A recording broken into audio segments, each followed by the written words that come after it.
안녕하세요. 30대 후반의 아들 둘을 키우고 있는 돌싱입니다. 제 이혼 이야기는 지옥이 천국이 되는 경험이었습니다. 절체절명의 순간 제 생명의 은인인 여자를 만나 인생 펴게 된 제 이야기를 들은 친구가 사연을 보내보라고 하여 이렇게 시청자분들께 제 인생 이야기를 하게 됐네요. 가끔 이 일을 떠올리면 통쾌하다는 생각도 들기에 다른 분들께도 그런 시원함을 안겨드리고 싶었거든요. 10년을 넘게 혼인 생활을 잘 유지해오던 제가 이혼을 하게 된 계기는 바로 한 통의 전화였습니다. 이상하게도 모르는 전화번호는 받지 않는데 그날 걸려온 전화는 남편의 전화번호 뒷자리와 같아서 혹시나 친척인가 싶어 전화를 받게 되었습니다. 여보세요? 안녕하세요. 혹시 김상우 씨 아내 되시나요? 네, 제가 김상우 씨 아내 되는 사람입니다만 누구시죠? 혹시 지금 시간 되시면 댁 바로 앞에 있는 2층 카페에 와주시겠어요? 그 사람에 대해 해드릴 말이 있거든요. 이상하다는 생각에 나가지 않으려는 저를 잡은 건 그 여자의 뒷말 때문이었습니다. 안 오시면 후회하실지도 몰라요. 그럼 다행인지 불행인지 그날따라 집에는 아무도 없었습니다. 그리고 집안일이 빨리 끝났거든요. 전화가 너무 신경 쓰여 결국 그녀가 알려준 카페로 급히 발걸음을 옮겼습니다. 저를 한눈에 알아보고 제게 아는 척하는 그 여자는 참으로 예뻤습니다. 탐스럽고 사랑스러운 얼굴에 머리카락에 윤기가 흘렀습니다. 게다가 세련된 화장과 옷이 그 좋은 몸매에 딱 맞아서 같은 여자가 보아도 무척 예쁘더군요. 저는 이렇게 화사한 여자가 왜 저를 찾았나 싶어 의아했습니다. 처음에는 보험회사나 카드 영업사원인 줄 알았거든요. 정말로 그런 이야기를 하려고 부른 사람이라고 생각도 못했으니까요. 오늘은 집에 사람이 없나 봐요. 바로 나오셨네요. 좀 기다려야 할 줄 알았는데. 네, 집안 사람들 다 일이 있어서. 그런데 어쩐 일로 저를 보자고 하셨어요? 혹시 그이에게 무슨 일이라도 생긴 건가요? 아니에요. 그런 건 아니고. 사실 제가 지금 김상우 씨와 친밀하게 만나고 있는 사람이거든요. 네? 친밀하게 만나고 있다니 그게 무슨... 제가 그 사람 숨겨둔 애인이라고요. 사랑하는 사이. 그러니까 그쪽에서 그 사람이랑 이혼해 주시지 않겠어요? 저는 갑자기 들이닥쳐 폭탄 같은 말을 터뜨리는 여자를 그저 멀뚱히 쳐다만 볼 뿐이었습니다. 그만큼 그날의 그 일은 너무도 뜬금없는 현실감이 느껴지지 않는 말이었습니다. 남편의 불륜에 대해 이렇게 알게 되리라고는 상상도 못한 저는 그녀의 어이없는 제안에 대답을 잇지 못했습니다. 그리고 두 사람이 얼마나 사랑하는지에 대한 그녀의 말을 들을 때마다 분노와 화, 억울함 등이 뒤섞여 저의 감정을 잠식해 나갔습니다. 그러나 이내 뒤죽박죽이었던 제 머릿속은 환히 밝아왔습니다. 지금 제 상황에서 그녀의 말은 도리어 반가운 말이라는 걸 깨달았거든요. 살았다. 내 생명의 은인이 여기 있다.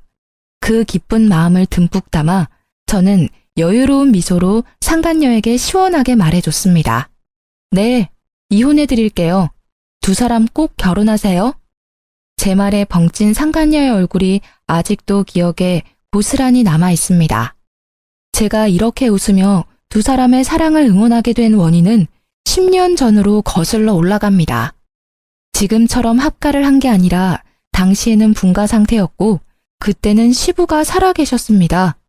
다만 시어머니는 시부의 간병으로 항상 집에 매여 있으셨고 무슨 이유에서인지 밝은 성격의 어머님은 시부의 수발을 들 때만큼은 항상 표정이 어두웠습니다. 그 모습이 애초로워 저는 어머님께 잘하려 무척 애를 썼습니다. 남편은 삼형제 중에 맏이었는데 셋이나 되는 며느리 중에 저를 가장 반기셨습니다. 손이 귀한 집안에 시집와 옷 같은 아들을 둘이나 낳은 것도 그 이유 중에 하나였지만 그것이 전부인 것은 아니었습니다. 어머, 어서 와라, 아가. 이렇게 일찍 안 와도 되는데. 그래도 이렇게 일찍 와서 준비를 도맡아 해줘서 너무 고맙구나. 정말 나한테 일이 잘하는 건 너뿐이야. 별 말씀을요. 빨리 해놓고 저도 어머님이랑 수다 떨면서 시간 보내는 게 좋은걸요. 어휴, 세상에. 너는 말도 이렇게 예쁘게 하고 마음씨도 착해. 둘째는 어제 전화 와서는 바빠서 못 내려올 것 같다고 하더구나. 셋째도 며느리가 몸이 안 좋다고 늦겠다고 하던데 어째서 꼭 명절 제사 때만 몸이 안 좋고 바쁜 건지 원. 어머님, 제가 있잖아요. 걱정 마세요. 그래, 네가 있으니 내가 버티고 살아. 뭐 먹고 싶은 거 있니? 오늘은 내가 다 사줄 테니까 걱정 말고 이야기해. 이 집안의 시집온 이상 맏며느리로서 지켜야 할 것은 확실히 지키겠다는 제 각오가 어머님의 마음에 쏙 들었던 것 같습니다. 게다가 시부 간병에 적적하고 삭막한 시간을 보내는 시모와 도란도란 세상 사는 이야기를 나누며 정말 모녀보다 더 가까이 지냈으니까요. 어머님은 그런 저를 항상 고맙다며 표현해 주셨죠. 특히 동서들이 방문했을 때도 어머님은 제 얼굴만 보면 환하게 웃으셨습니다. 그렇게 몇 년의 시간을 지내고 원래도 아프던 시아버지가 운명을 달리했습니다. 얼마 지나지 않아 남편이 먼저 제게 말을 꺼냈습니다. 여보, 내가 할 말이 있는데. 무슨 말을 하려고 이렇게 폼을 잡아? 뜸들이지 말고 얼른 이야기해. 아버지 돌아가시고 그 집에 어머니 혼자 계시는 걸 보니 마음이 좀 그래. 저번에도 한번 본가에 들렀는데 아주 불을 다 꺼놓고 어둡게 지내고 계시더라고. 그랬어? 내가 좀 더 틈틈이 시댁 가서 어머님하고 이야기도 나누고 맛있는 것도 먹으러 다니고 그럴게. 그것도 좋지. 근데 그것만으로는 어머니 상태가 돌아오지 않으실 것 같고, 당신이 우리 어머니랑 사이가 좋으니까 하는 말인데 우리 그 집에 들어가 살지 않을래? 합가를 하자고? 우리 어머니가 우리 형제를 어떻게 키웠는지 잘 알잖아. 당신이 어머니랑 사이가 나빴으면 이야기도 안 꺼낼 건데 다행히 어머니도 당신을 워낙 좋아하시니까 우울한 마음도 빨리 가라앉지 않을까 해서. 그래도 합가라니. 그러면 집에서도 마음대로 편하게 있지 못하게 되잖아. 안 될까? 잘 생각해봐. 저렇게 놔뒀다간 큰일 또 치를까봐 걱정돼서 그래. 저는 잠시 말을 아꼈습니다. 어머님이 걱정되는 것은 맞지만 그렇다고 준비 없이 합가를 시도하는 것도 걱정스럽기는 마찬가지였어요. 그렇지만 시어머니의 상태가 걱정되는 건 마찬가지였습니다.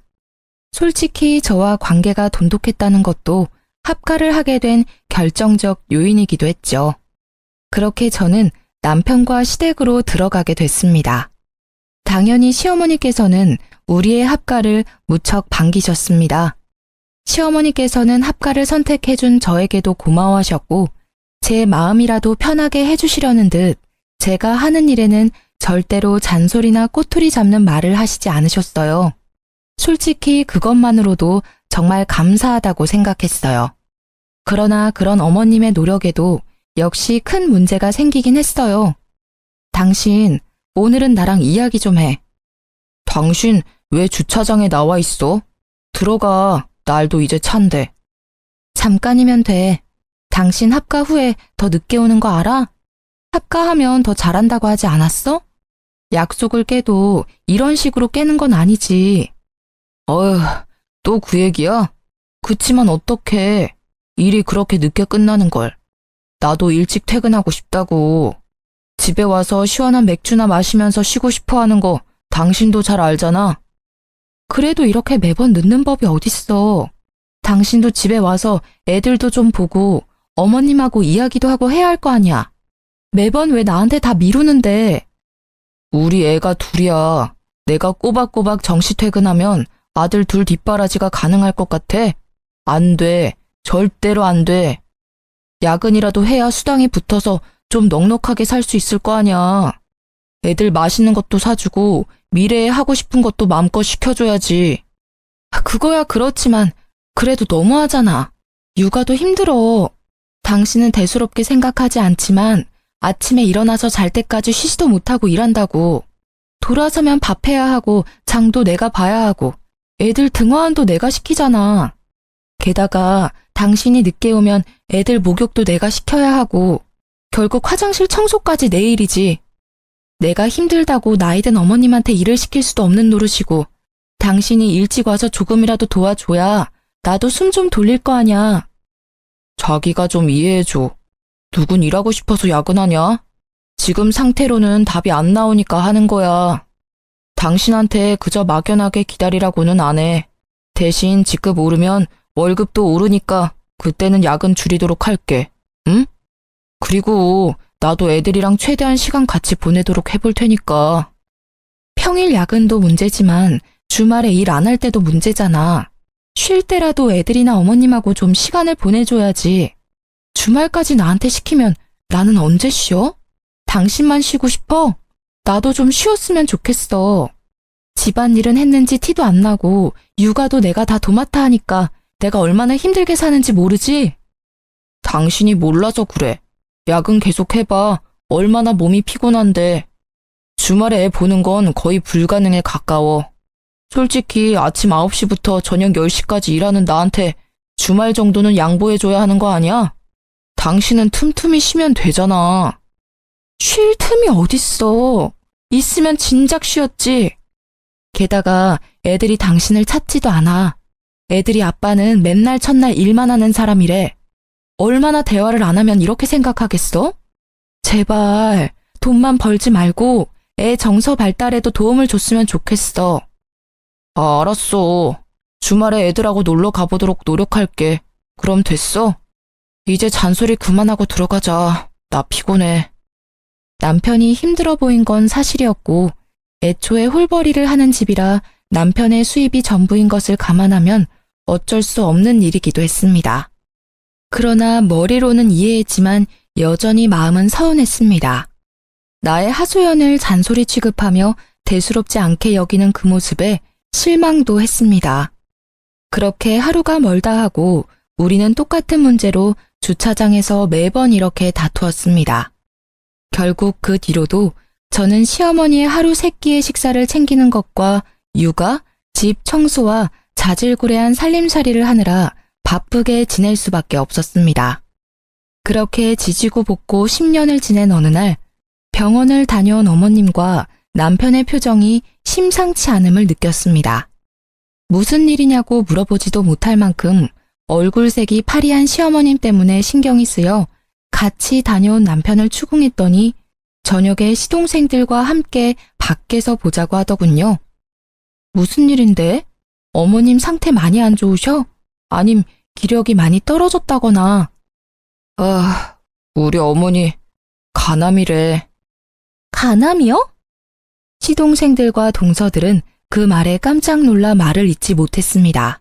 그래, 못해도 이기 이상이라는데. 거의 확실하고 전이 됐는지는 다음에 와서 확인해봐야 한다고 하는데 의사가 간이식까지 생각해야 한다고 하더라고. 여태껏 고생하신 어머니 이제야 좀 편히 사시나 했는데 하늘도 무심하시지. 가족들은 청청병력 같은 소리에 다들 망연자실이었습니다. 그래도 간이식하면 살 수는 있는 거잖아요. 우리 알아보러 가요. 우리 중에 간이식 할 수 있는 사람이 하나라도 있을 거 아니에요. 내 말에 남편과 시동생들은 모두 고개를 끄덕이며 동조했지만 동서들은 껄끄러운 표정이었습니다. 저만큼 어머님과 살뜰한 관계는 아니었으니 그럴 수 있다고 생각했습니다. 다만 제가 적합하다고 한다면 드릴 의향이 있었기 때문에 적합 검사를 받자고 한 것뿐입니다. 그리고 병원의 결과는 놀라웠습니다. 그 6명 중에 딱 저만 가능하더군요. 저는 이것도 시어머님과 저의 인연의 깊이라고 생각했습니다. 저를 살뜰히 챙겨주셨으니 저도 그 마음에 보답할 수 있는 길이 생겼다고 생각했죠. 그러나 수술이 워낙 큰 수술이다 보니 저도 선뜻 그러노라 말이 나오지 않았던 것도 사실이었습니다. 당시 육아와 살림에 찌든 제 몸 상태도 그리 좋지만은 않았거든요. 그 모습이 제가 망설이는 거라고 생각한 남편과 시동생들은 울며 불며 제게 매달렸습니다. 여보, 제발 부탁이야. 응? 우리 어머니 좀 살려줘. 이런 말 정말 파렴치한 거라는 거 알고는 있는데 붙잡을 곳이 당신뿐이야. 이식만 해주면 진짜 편하게 살 수 있도록 내가 다 할게. 예, 형수님. 우리 어머니만 살려주시면 진짜 살면서 이 빚은 다 갚을게요. 제발 부탁드립니다. 저희가 이제부터 더 잘할 테니까 제발요. 시댁에 모인 모두가 저를 설득시키려고 할 때 시어머님이 서늘한 표정으로 말씀하셨습니다. 됐다. 간이식은 받지 않으마. 오히려 잘 됐어. 늙으면 일찍 죽어야 흉한 꼴 안 보이고 갈 수 있어. 어머니, 그런 말씀이 어디 있어요. 자식들 생각 좀 해주세요. 이렇게 살릴 수 있는 방법이 있는데 어째서 눈앞에서 어머니를 잃어야 하는데요. 그래요, 어머님. 저도 몸 상태가 좋아지면 아서라. 이미 다 늙어 빠진 노인이야. 앞길 팔팔한 젊은 애들 간을 얻는다 한들 얼마나 살 거라고 수술을 해? 그거야말로 낭비야. 이식 안 할 거니까 그렇게들 알고 있어. 어머니! 그런 시어머님의 모습을 보니 저는 더 해주고 싶은 마음이 들었습니다. 그러나 당시 저의 몸 상태도 그리 좋지는 않았고 의사 선생님과 수술 과정의 준비에 대한 이야기를 듣고 한참을 고민하던 중이었습니다. 그러던 차에 제게 생명의 은인이 다가온 것이죠. 저희 3년 동안 당신 몰래 거의 매일 만났어요. 1년 전쯤부터는 출장이라고 속이고 여행도 갔다 왔죠. 쉽게 말해 3년 동안 불륜을 저질렀다는 말인가요? 불륜이 아니라 사랑이죠. 제가 그런 꺼림칙한 관계로 끝낼 거였으면 그 사람 와이프인 당신 앞에서 이렇게 당당하게 밝히고 있겠어요? 그래서 당신의 마음이 사랑이기 때문에 둘은 사랑을 나누었다고 말하고 싶은 건가요? 그런데 어쩌죠? 세상에서는 당신들의 관계를 불륜이라고 불러요. 그리고 당신은 그 사람의 애인이 아니라 상간녀고요. 그러니까 그게 싫어서 이렇게 제가 온 거잖아요. 그 사람이 당신이라는 여자에 대해 얼마나 부정적으로 생각하는지는 알고 있어요? 잔소리 많고 꾸밀 생각조차 없는 아줌마라고 이야기하면서 아침에 눈을 뜨면 보고 싶지 않다고도 했었죠. 부정적으로... 불륜 저지르는 남자들은 다 똑같지 않나요? 와이프는 세상에서 제일 못된 추녀고 상간녀는 세상에서 제일 착한 미녀라고 하죠. 일단 눈앞에 먹음직스런 음식에 눈이 멀어 무슨 말이든 뱉고 보는 거죠. 그런데 왜 당신이 와서 이야기해요? 이야기하려면 그 인간이 내게 직접 이야기해야 하는데 당신과 저는 아무런 관계도 아니잖아요. 저와 법적으로 얽혀있는 건 그 남자고 당신은 남인데 그 법적 관계를 깨고 제가 그 관계를 가져가고 싶어서 그렇죠. 저도 이 관계 청산하고 그 사람과 진심으로 새 출발하고 싶어서 이렇게까지 한 거예요. 그이는 다정하기도 하지만 워낙 우유부단해서 그런 말을 직접 못하잖아요. 하고 싶은데 못하고 있는 걸 보고 제가 하러 온 거예요. 당당해 보이지만 사람들 없을 때 몰래 불러낸 거 보면 남편한테 들키고 싶지 않아서 그런 것 같은데 왜요? 그 사람이 그냥 연애만 하자고 해요? 그래도 다행이네요. 언젠가 마누라랑 이혼하고 당신이랑 살 거라는 허황된 공수표를 날리지는 않은 것 같아서. 맞아요. 솔직히 말하면 와이프한테 들키지 않고 계속 연애만 하자고 해서 열받아서 직접 몰래 왔어요. 이봐요. 저희요. 3년을 몸을 맞댔어요. 저는요. 이제 제 것을 남과 나누고 싶지 않아요. 당신이 와이프라면 바람 피운 사람하고 말도 섞기 싫은 게 당연한 거 아니에요? 그러니까 당신이 그 사람이랑 이혼해 줄 것 같아서 온 거예요. 냉정하게 맞받아치고 있었지만 이미 제 머릿속은 분노와 화로 가득했습니다. 아들 둘을 키우랴 시모 수발 들랴 이제껏 나 자신에게 소홀했던 그 대가를 치룬 것만 같았습니다. 게다가 마누라를 합가까지 시켜놓고 자신은 늦게까지 젊은 여자와 바람이나 히히덕거리고 있었다는 것을 떠올리기만 해도 부하가 치밀어 올랐어요. 분노로 벌벌 떨리는 손을 그 상간녀에게 들키지 않으려 꽉 쥐고 있었습니다. 그러고 보니 몇 년 전에는 거의 없었던 출장이 요 1년간 잦았다는 것이 떠올랐습니다. 가만히 생각해보면 징조는 여럿 있었습니다. 언제나 외모와 옷에 신경 썼고 영수증이나 신용카드 내역도 철저히 숨겼죠. 저는 그 능글맞은 남편의 얼굴이 떠올랐습니다. 그리고 시어머니에게 간이식을 해줄 생각도 아예 싹 사라졌습니다. 나를 배신한 남편을 생각하니 어머님께 간을 이식해주고 싶지 않았어요. 저는 상간녀의 말을 들으며 마음을 정했습니다. 이혼하기로. 네, 이혼해드릴게요. 두 사람 꼭 결혼하세요. 정말요? 진짜 이혼해주는 거예요? 네, 그러니 걱정 마세요. 당신 말대로 저도 그런 남자 얼굴 맞대며 살고 싶은 마음 추워도 없거든요. 말이 통하는 사람이라 다행이네요. 역시 제가 나서야 일이 해결되네요. 네, 그치만 두 분은 제 혼인 파탄에 책임이 있으시니까 내일 저는 이혼 전문 변호사를 찾아갈 거예요. 법적 관계를 거의 반강제로 청산당하게 생겼으니 그 정도는 이해해 주실 거죠? 그럼요. 걱정 마세요. 너무 고마워요. 이렇게 깔끔하게 해결돼서 정말 다행이에요. 아니었으면 진짜 힘들게 돌아갈 뻔했어요. 아니에요. 오히려 제가 더 고마운 마음이에요. 이렇게 직접 와서 알려주고 결단 내리게 해주셔서 고마워요. 그럼 이 집구석이 어떤 상황인지도 모른 채 내게 고마워하는 상간녀를 보니 저는 웃음이 났습니다. 저의 호의 가득한 말에 상간녀는 영문을 모른 채 멍청한 표정을 짓고 있었어요. 그날 집으로 돌아온 저는 다시 주차장에서 남편을 기다렸습니다. 아픈 시어머님께 이런 모습까지는 보이고 싶지 않았고 혹여나 이 사실에 충격받으실까봐 조용히 이야기하려던 거였어요. 그런데 그날도 무척이나 늦은 귀가를 하더군요. 오늘도 그 상간녀와 놀다가 늦은 거라 생각하니 점점 열이 오르기 시작했습니다. 당신 왜 또 밖에 있어? 뭐야, 오늘도 잔소리야? 아니, 잔소리 아니고 당신이 꼭 들어야 하는 중요한 이야기야. 무슨 말이 하고 싶은 건데? 혹시 어머니 얘기야? 어디 안 좋으셔? 그래서 어머니 없는 데서 말하는 거야? 아니, 지금 할 이야기가 어머님 건강에 안 좋을까봐 밖에서 얘기하려고. 뭔데 이렇게 뜸을 들여? 별거 아닌 이야기라면 그냥 집에서 하자. 나 피곤해. 당신이 피곤해하는 것 같으니까 나도 간단히 말할게. 별거 아니라면 별거 아닌 이야기니까.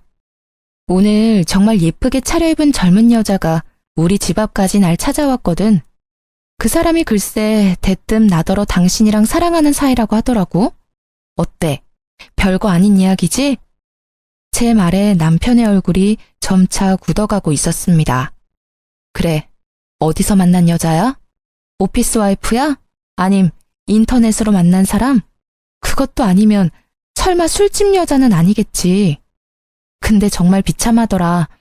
그렇게 예쁜 여자 앞에서 화장도 제대로 하지 않고 집안일에 육아에 찌든 내 모습이 창가에 비치는데 정말 죽고 싶을 정도였어. 내가 왜 당신 때문에 이런 거지 같은 기분을 느껴야 하지? 곧 남편이 허둥대며 말했습니다. 잠깐만. 당신 쓸데없는 오해하면 안 돼. 그 여자 아무것도 아닌 사이야. 나는 떳떳하다고. 아무것도 아닌 여자치고는 너무 당당하던데 당신이 이런 이야기 절대 못 꺼낸다고 자기가 직접 와서 하는 거라고 했어. 나더러 당신이랑 이혼해줬으면 좋겠다고 하더라고. 요즘 참 대단한 세상이야. 상간녀가 직접 와서 조강지처에게 그것도 시어른 모시는 와이프 얼굴 맞대며 그런 이야기를 꺼내다니. 그 여자가 진짜 그렇게 말했어? 맹세코 나는 그런 말 한 적 없어. 그냥 몰래 만나자고만 했지. 엔조이였어. 그 여자도 곧 정리하려고 했어. 정말이야. 웃기시네. 당신 야근이랑 출장이 잦아질 때부터 예상했어야 했어. 그런데도 내가 당신을 믿었던 건 아픈 어머님이 계신데 설마 바람을 피웠을까? 그 효심을 믿었기 때문이거든. 지금 생각해보니 너란 사람이 상식적인 인간이라 믿은 내가 참 바보였네? 여보, 미안해. 근데 진짜로 이것만은 알아줘. 걔는 그냥 잠깐, 진짜 아주 잠깐 재미로 사귄 거야. 알잖아. 살다 보면 이런저런 해프닝이 생기는 것처럼 그런 사소한 해프닝인 거지. 진지하게 만나거나 그런 거 절대 아니야. 난 분명 싫다고 했고 또 근데 이상하지? 그 여자 말 들어보니 아주 둘이서 행복하게 3년을 연애했다는데 그것도 최근 1년은 출장 간다며 여행도 많이 갔다지? 그래. 나랑 우리 아들들은 당신이랑 여행 간 지가 언젠지 기억이 나지 않는데 그 여자는 매달 여행을 시켜줬어? 그것도 호화롭게. 왜? 와이프랑 아들한테 돈 쓰는 게 아까웠어? 아, 그래. 그러긴 했어. 아니라고는 안 할게. 그치만 그건 그냥 기분 전환용이었다고. 나는 당신이랑 이혼할 생각 없이 재미만 잠깐 보려고 했지. 진짜야. 나 좀 믿어줘. 끝까지 진지한 사이가 아니었다고 나를 설득시키려는 남편에게 화가 나서 결국 터져버렸습니다. 냉정하게 말하려고 했던 마음이 터져버리자 결국 참을 수 없는 분노가 쏟아져 나왔어요. 믿어줘? 나를 반강제로 시댁에 합가시켜서 힘든 일은 다 하도록 만들어 놓고는 당신만 재미를 봤다? 에라이 천하의 나쁜 놈아. 마누라한테 시댁이며 가정일 다 떠맡겨 놓고 젊은 여자랑 바람피니 좋든? 어떻게 나한테 이런 짓을 할 수가 있어? 당신은 나한테 이러면 안 되지. 당신만 믿고 합가해서 살고 있는 나한테. 미안해 여보. 진짜 잘못했어. 내가 다 끊을게. 당신 하라는 대로 해줄 테니까 제발 이혼만은 봐줘라. 응? 남편은 손이 발이 되도록 싹싹 빌었지만 제 눈에는 그것마저도 거짓인 것처럼 느껴졌습니다. 나는 그렇게 해줘야 할 이유가 없는데? 나 당신 상간녀하고 약속했거든. 이혼해주기로. 난 당신과는 다르게 약속은 꼭 지켜. 그럼 우리 어머니 간이식이라도 해주고 이혼해주면 안 될까? 순간 제 귀를 의심했습니다.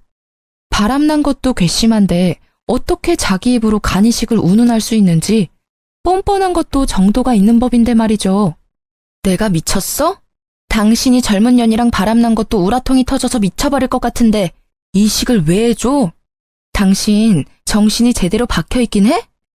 아니, 어머니가 당신 많이 좋아하시잖아. 당신도 어머니 살뜰하게 챙겼고.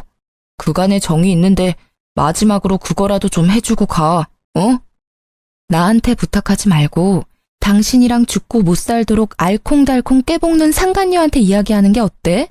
그 정도로 사랑한다면 싫다 소리 없이 해줄 텐데, 안 그래?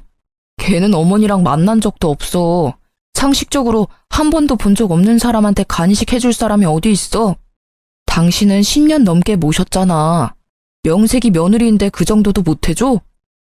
그 말에 저는 화가 머리끝까지 났습니다. 이 말을 듣고도 내가 가만히 있으면 오히려 제 심장에 좋지 않을 것 같아 남편의 뺨을 한 방 시원하게 날렸습니다. 역시 한 대 치고 나니 마음이 좀 후련해지더라고요. 미친놈아, 상식이 뭔지도 모르지? 지나가는 사람들 아무나 붙잡고 물어봐.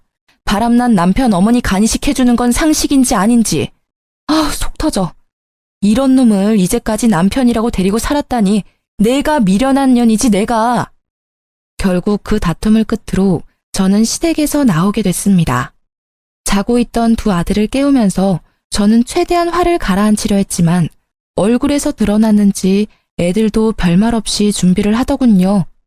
남편은 꼴도 보기 싫은 마음에 빠르게 짐만 간단히 챙겨 밖으로 나왔습니다. 그렇게 친정으로 돌아온 저는 이혼 소송을 준비하기 시작했습니다. 이혼 전문 변호사와의 상담을 통해 상간녀 소송도 같이 진행하느라 바쁜 시간을 보냈어요. 나를 허수아비처럼 세워두고 둘이서 한 짓을 떠올리니 없던 의욕도 솟아나더라고요. 그리고 그 일들이 진행되는 도중에 시어머니의 병세가 악화되어 급하게 입원하셨다는 이야기를 들었습니다. 어머님은 여전히 제가 왜 시댁을 나간 건지 모르고 계셨어요. 그저 저도 몸이 좋지 않아 잠시 쉬러 간다며 말도 안 되는 변명을 했죠. 어머님은 저를 붙잡지도 못하시고 애들을 데리고 떠나는 저를 바라보기만 하셨어요. 연락을 해볼까 말까 고민하던 차에 어머니에게 연락이 왔습니다. 나다. 잘 지내고 있니? 힘이 빠진 목소리에 기력이 없는 게 느껴져 안쓰럽더군요. 네, 어머님. 몸 상태는 좀 어떠세요? 치료는 잘 받고 계시죠? 그래, 나는 괜찮다. 제일 쓸데없는 걱정이 늙은 노인네 몸 걱정이야. 언제 죽어도 이상하지 않을 나이잖니? 그런 말씀 마세요. 다른 게 아니라 애미 너 이번 주 중으로 내가 있는 병원에 한 번만 왔다 가거라. 둘이 다시 잘해보라고 부르는 거 아니니 편히 와. 기니 할 말이 있어서 그래. 저는 망설여졌습니다. 시어머님께서는 남편의 불륜 사실을 모르고 계셨거든요. 남편은 자신이 잘못한 일이 있으니 말하지 않았을 거고, 저는 저대로 혹시 어머님이 충격을 크게 받아 무슨 일이라도 생길까 싶어 말을 하지 않았으니까요. 가서 무슨 이야기를 듣게 될지 모르지만 어머니의 말투가 여전히 따뜻했기에 한번 뵐까 하고 고민했죠. 머뭇거리는 저에게 한마디 남기시더라고요. 이번 주에는 애비고 네 시동생이고 아무도 안 온다. 어차피 자주 오지도 않는 사람들이야. 네가 마주칠 일 없으니 편하게 와. 부담 주는 거 아니야. 정말로 용건이 있어서 부르는 거야. 알았지? 여전히 저를 생각해주는 어머니 모습에 보내주신 주소로 찾아갔습니다. 병원 침대에 누워있는 어머님의 몰골은 말이 아니었습니다. 볼살 하나 없이 야위고 거뭇해진 얼굴에 이곳저곳 연결된 수액줄에 거동도 제대로 못하는 모습을 보고 마음이 미어졌어요. 배아파 낳은 아들이 셋씩이나 있는데 아무도 신경을 쓰지 않았는지 방문자 카드에 제 이름이 2번째로 써져 있더군요. 효자 코스프레하며 어머님 살려달라 소리치던 남편놈은 어디서 뭘 하는지 어머님께 와보지도 않은 듯 했습니다. 제 얼굴을 보신 어머님께서는 조용히 말씀하셨어요. 네 남편 때문에 네가 고생이 많구나. 네가 마음고생이 많아. 너에게는 얼굴을 들지 못할 만큼 미안하다고 생각하고 있단다. 저는 아무 말도 하지 못하고 눈시울만 붉혔습니다. 나도 눈이 있고 귀가 있으니 대충은 알아. 그놈이 너를 두고 젊은 여자랑 바람났다고 하더구나. 내가 그 사실을 알았을 때는 가슴이 철렁 내려앉았단다. 네 시부랑 똑같은 짓을 한 아들이 내 자식 같지 않다고 느껴졌을 정도야. 내가 아들을 헉 키운 게지. 시어머님이 알고 계실 줄 몰랐던 저는 깜짝 놀랐습니다. 그러나 어머님은 생각보다 담담히 제게 말을 해주셨어요. 나는 말이다. 네가 참 마음에 들었어. 젊을 적 나를 고생시키던 고약한 남편 수발을 들며 눈물 참아내던 그 집에 네가 와서 애들 웃고 떠드는 소리, 이런저런 세상 이야기 듣게 해줘서 너무 고마웠어. 어머님, 그래서 나는 네 가슴에 대못 박은 아들놈 대신 며느리인 너와 내 손주들을 먼저 생각하기로 했단다. 내가 살던 그 집 네 앞으로 명의 이전해 줄 테니 그리 알고 있어. 네? 안 돼요, 어머님. 제가 그 집을 왜 받아요? 어머님 집이시잖아요. 그리고 저는 그걸 받을 자격도 없어요. 참말 말고 받어. 너도 알다시피 나는 오래 못 가. 이 병원 들어올 때 이미 연명치료도 안 하기로 사인했단다. 그 집 말이다. 정말 주고 싶었던 사람이 너야. 그 집에 따뜻한 추억을 만들어준 게 너니까. 그동안 내 며느리로 살아줘서 고마웠어. 네 덕분에 눈 감기 전 즐겁고 행복한 일도 많았었어. 그리고 내가 너한테 집 줬다는 이야기는 아무한테도 하지 마라. 죽기 전에 시끄러워지는 건 싫구나. 저는 결국 어머님의 뜻대로 남편 몰래 40평대의 시댁집을 받게 되었습니다. 혹시나 모를 문제에 변호사를 대동해 공증도 받았습니다. 어머님은 혹여 새 아들들이 따지고 나올 것을 대비해 유서에도 명백히 작성해 남기셨어요. 사기네 뭐네 이상한 말할 것 같으면 변호사에게 맡겨놓은 유서를 보여주라 하시면서요. 이제 가봐. 내 할 이야기는 끝이다. 2번 다시 여기 찾아오지 마라. 그 집을 받으며 이래도 되는가 싶은 마음이었지만 어머님은 그 뒤 아무런 이야기도 듣지 않겠다는 듯 눈을 감아버리셔서 인사를 하고 나왔어요. 그게 마지막 인사였습니다. 시모께서는 그 뒤로 3달간 독한 약을 이기지 못하고 결국 돌아가셨습니다. 부고 문자를 보았을 때는 마음 한켠이 쓰렸습니다. 이혼 소송 중이라도 장례식장은 가는 게 예의에 맞을 것 같아 조문을 갔는데요. 아이고 어머니, 이렇게 가시면 저는 어떻게 합니까? 이식도 받지 않고 이렇게 가버리시면 남은 자식들 어찌 살라고. 제 가슴도 이렇게 억장이 무너지는데, 어머니. 장례식장에 들어서자마자 들리는 남편의 목소리에 저는 욕 한 바가지 나올 뻔한 걸 겨우 참았어요. 시모께서 병원에 있을 때는 찾아와 보지도 않고 상간녀랑 놀러나 다니던 논팽이 같은 남편이 이제 와서 자식이랍시고 펑펑 우는 모습이라니 웃기지도 않았어요. 조문 온 사람들에게는 효자로 비춰지고 싶은 욕망 가득한 두 눈이 남편을 대변해주고 있었죠. 그 꼴을 보는 게 싫었던 저는 빠르게 조문을 마치고 시댁으로 다시 돌아왔습니다. 어머님이 입원해 있던 동안 상간녀가 이 집에서 살았었는지 상간녀의 짐도 엄청나게 많더군요. 이제 제 집이 된 시댁에서 남편이 들어오기를 기다렸던 저는 도어락 열리는 소리에 거실에서 남편을 맞이했습니다. 남편의 옆구리에는 그 상간녀가 딱 붙어 있더군요. 시모가 없다고 이렇게 바로 상간녀를 데리고 오다니. 남편은 제가 거실에 있는 걸 보더니 깜짝 놀란 듯 했습니다. 당신이 왜 여기에 있어? 어차피 이혼 소송 중인데 짐 싸고 당장 나갈 줄 알았더니. 아니지, 짐 싸고 당장 나가야 되는 게 맞지. 역시나 남편은 모르고 있었습니다. 이 집이 누구의 소유가 되었는지. 저는 당일 떼어놓은 등기부등본을 척하니 보여주었습니다. 처음에는 그게 뭔지 몰라 멀뚱멀뚱 읽고 있던 그가 갑자기 손을 덜덜 떨며 재차 확인하기 시작했습니다. 이제 알겠어? 이 집 내 거야. 그러니까 너희 두 사람이 당장 나가야 될 것 같은데? 왜?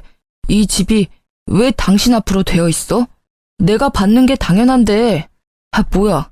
당신 대체 뭔데? 우리 어머니한테 뭘 어떻게 했길래 어머니가 당신한테 집까지 준 거야? 그러게나 말야.